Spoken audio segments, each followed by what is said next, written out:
today we are talking about training the mind.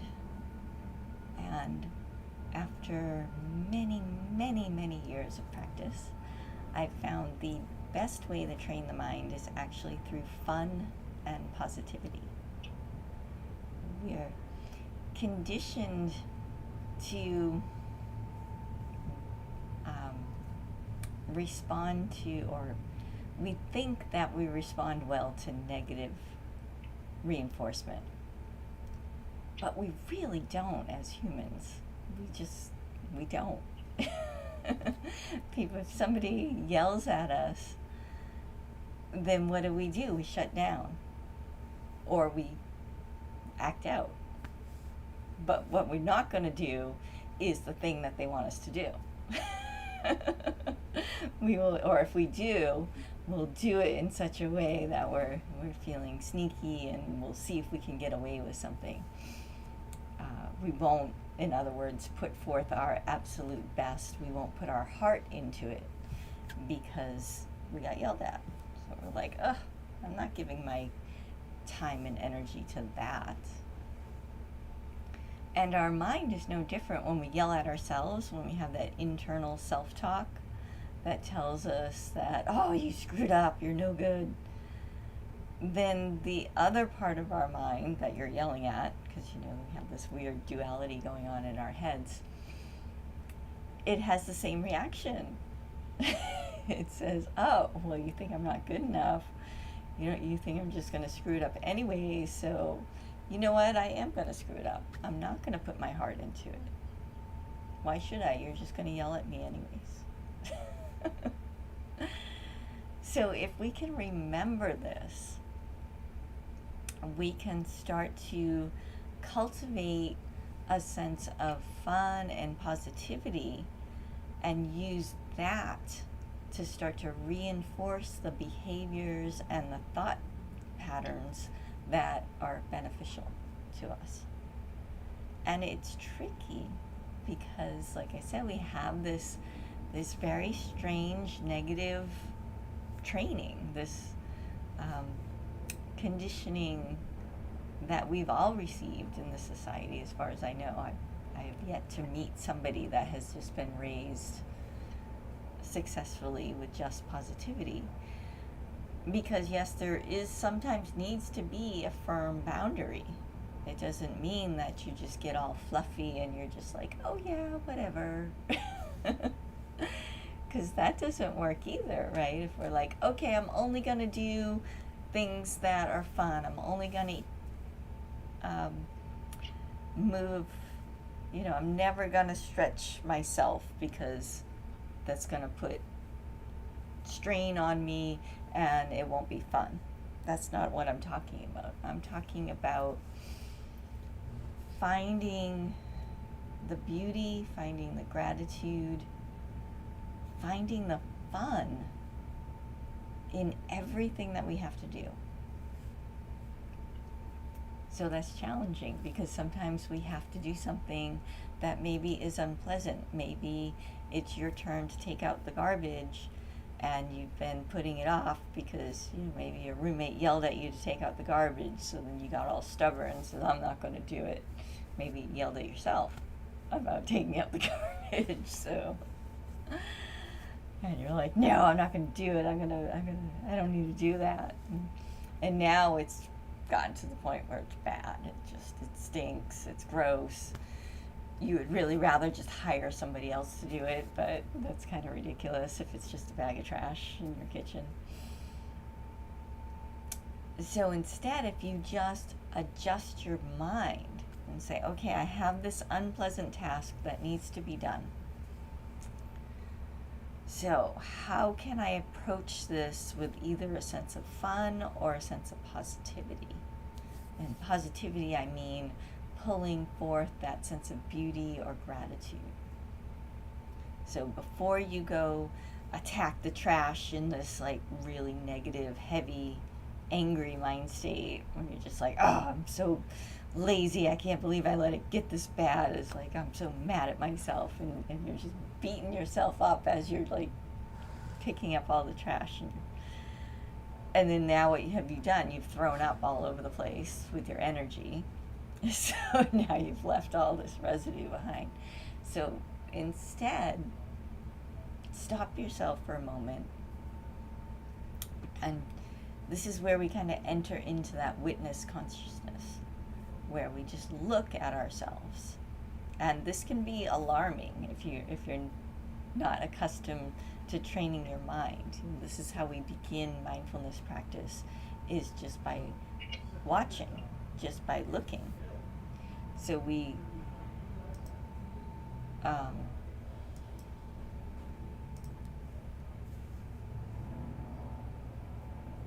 pay attention and see what's actually going on in our mind.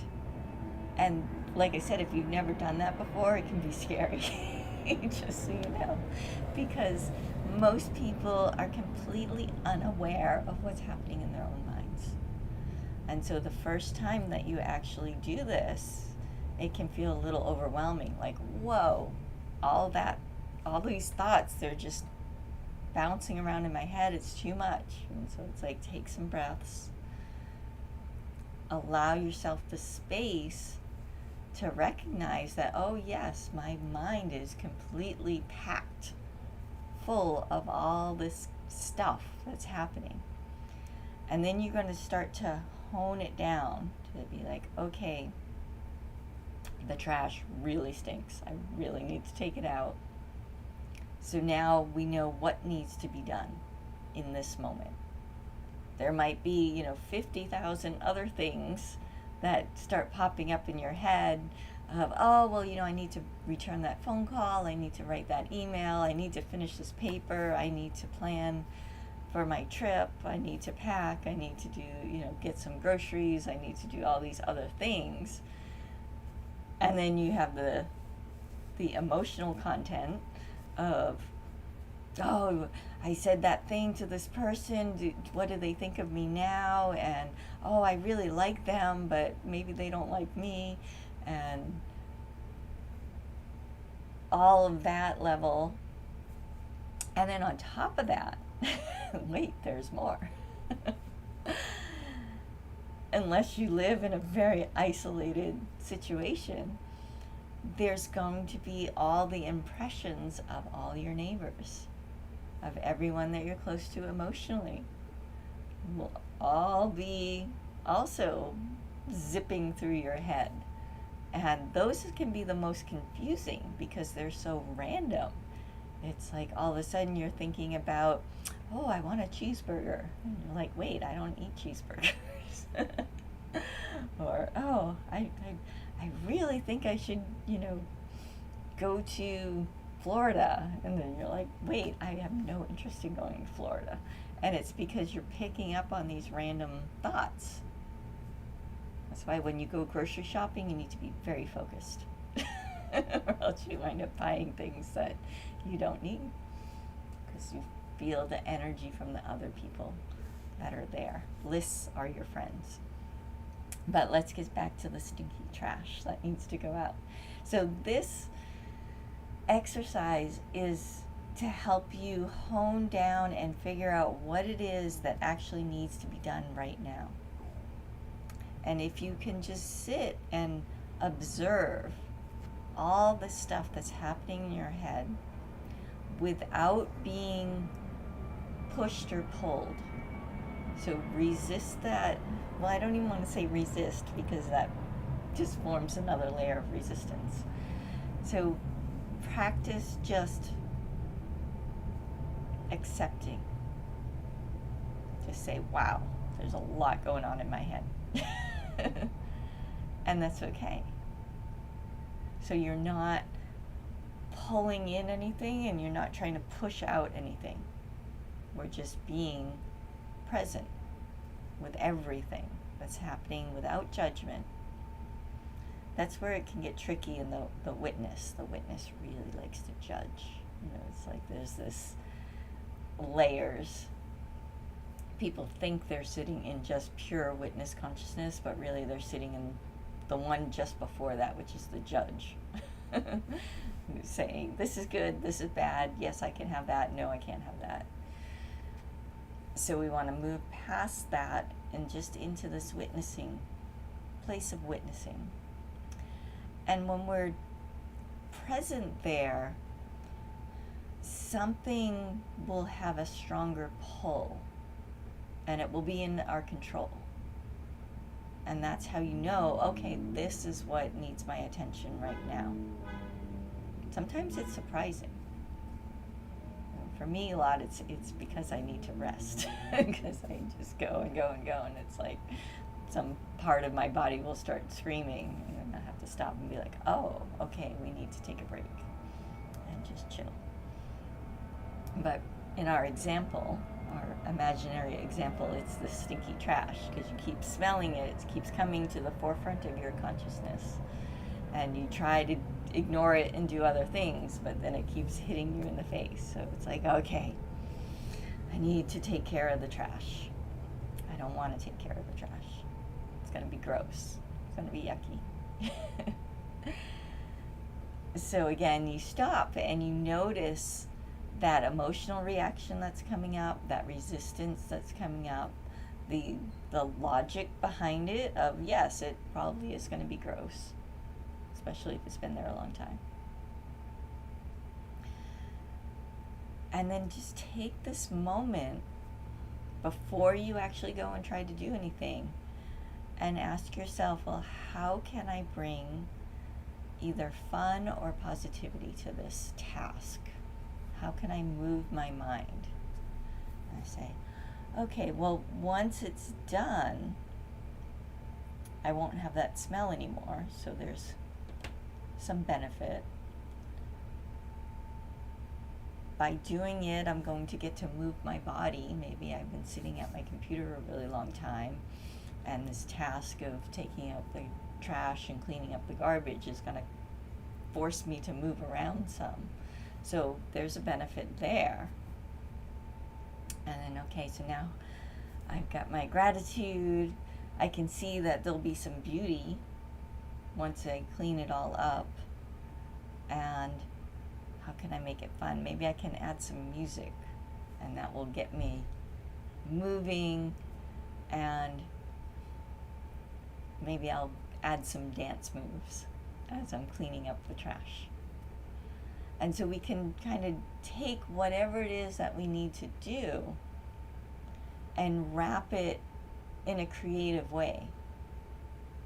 And then now when we go, now that we have our little plan for taking out the trash in a positive and fun way, now when we go do it, when those intrusive thoughts come in of like, oh, I can't believe I have to do this, this isn't my job, or oh, this is horrible, why did I wait so long, this is gross, when all that starts to come up, you can now counter it with, oh, I'm just getting my exercise in, I'm just having fun dancing, this is a great song, oh wow, look, as I wipe down the counter, how beautiful this counter is, and how grateful I am to have a place to put this trash.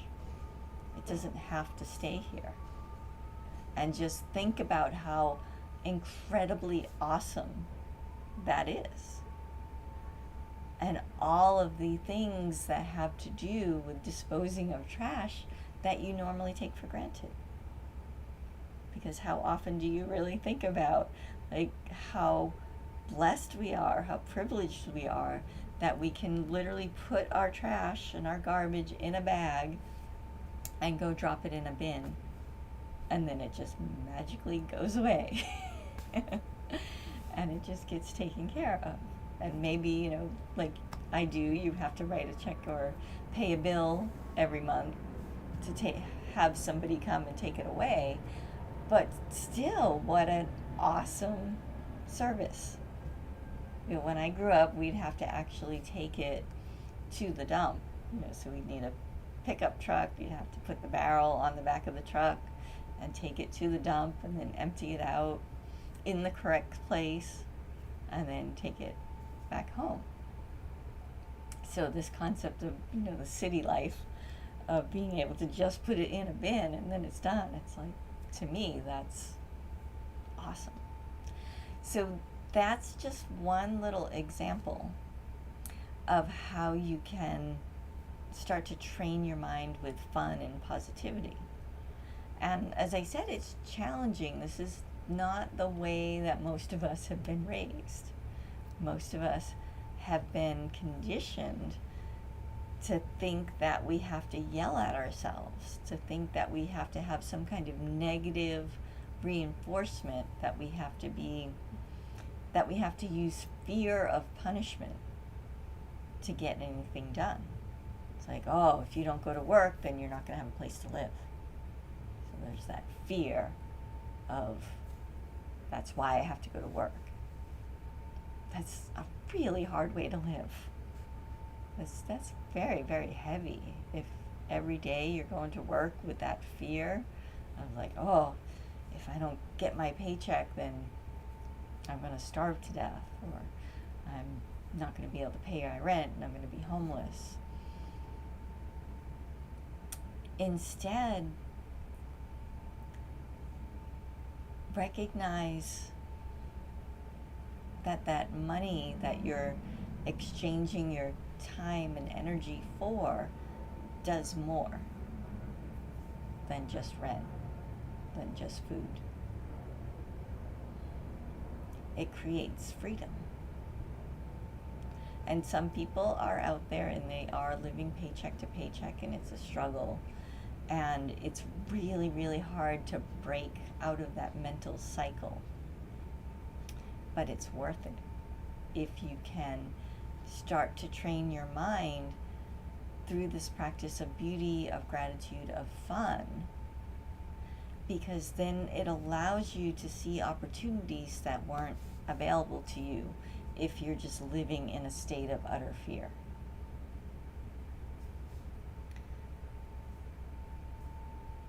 So when we start to look at the bigger things in our life, it gets a little more challenging, but it's still the same principle. So this is why I recommend starting with the ordinary, everyday things, like the unpleasant task of taking out the trash. Think of what other things that you do on a day-to-day basis that you have a lot of resistance for. Like maybe you have to commute through traffic every day. And so you feel that annoyance and that pressure, and you get yourself all worked up about having to sit in traffic.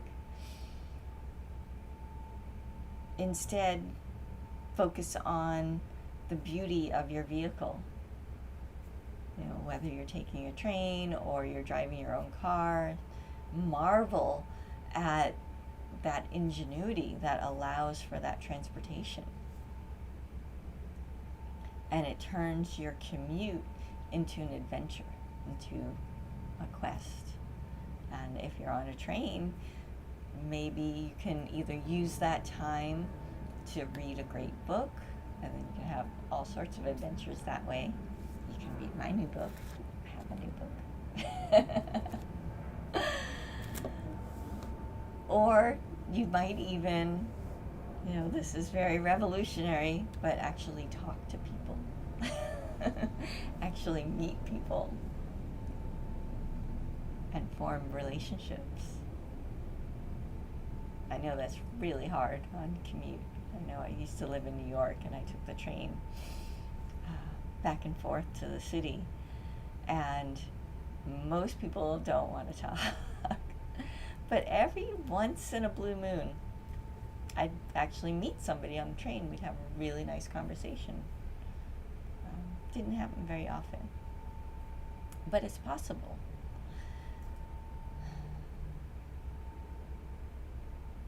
So when we train this way, everything in our life very slowly starts to shift. We start to alter that inner self-talk. Instead of, breaking out the whip and beating ourselves up and this whole self-flagellation thing that seems to be very popular, we start to be a little more gentle. We catch ourselves. We're like about to start hitting ourselves, beating ourselves up over something that we did or something that we need to do. And we can stop and we can say, oh, wait a minute. You know, when I tried that exercise last week of just really psyching myself up to take out the trash in a positive way, I got it done really fast and I actually felt good afterwards. Maybe I'll try it with this other task that I have to do. Maybe I have to write an email that I've been putting off. Maybe I have to clean my room, or whatever it is that you need to do. Take those few minutes to start training yourself in this positive way of approaching every task. So I was thinking about how relationships are formed, and the best relationships are actually, the best bonds are created through laughter. When we find somebody that we meet and we share a really good laugh, and then we do that repeatedly and we laugh together, it forms these really strong social bonds. And then when we face tragedy and challenging circumstances, that's when those bonds are really tested. And this is how communities are formed. But it also applies at this micro level within our own mind. So if we can start to approach these different parts of our mind with humor, with joy, and when we catch ourselves, dipping into that old habit of beating ourselves up, to approach it with a little sense of humor, a little teasing, and say, hey, did that really work last time? Come on now. Maybe let's just pretend for a minute and try something else. And we start to bring this internal laughter. Again, in these very small, day-to-day, ordinary little resistances that we find. That's where we want to train. So this is the equivalent of just when you meet people and you start to laugh together, and that forms those bonds. So you're forming these friendships with these different parts of your own mind. Then when you're faced with something big, something really heavy, something tragic, something very, very challenging, then you've already got a track record. You have proof to your ego that, oh wait, this approach, this digging into myself and finding beauty or gratitude first, finding the fun, even if it's something that's really not fun, it changes how you approach whatever it is that you need to buckle down and do. It actually gives you the energy to accomplish it with your whole heart, instead of holding back. Because that when we need to do something and we don't want to do it and we hold back, that part of us that's holding back is so draining.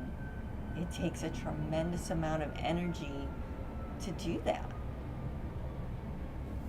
But if we can address that part of our being that's holding back and say, okay, how can I make this fun for you? How can I show you the beauty? How can I show you the gratitude?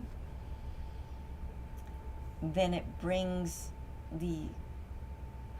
our entire mind and heart together. And then when we do it, it just flows. It just happens. And it's very, very freeing. So again, just to recap, start with the little itty bitty things, the things that you just do even though you're annoyed at doing them. It's like, oh, I got to empty the dishwasher again. And say, oh, wait a minute, let me make a game out of it. Let me see how fast I can do it without breaking anything.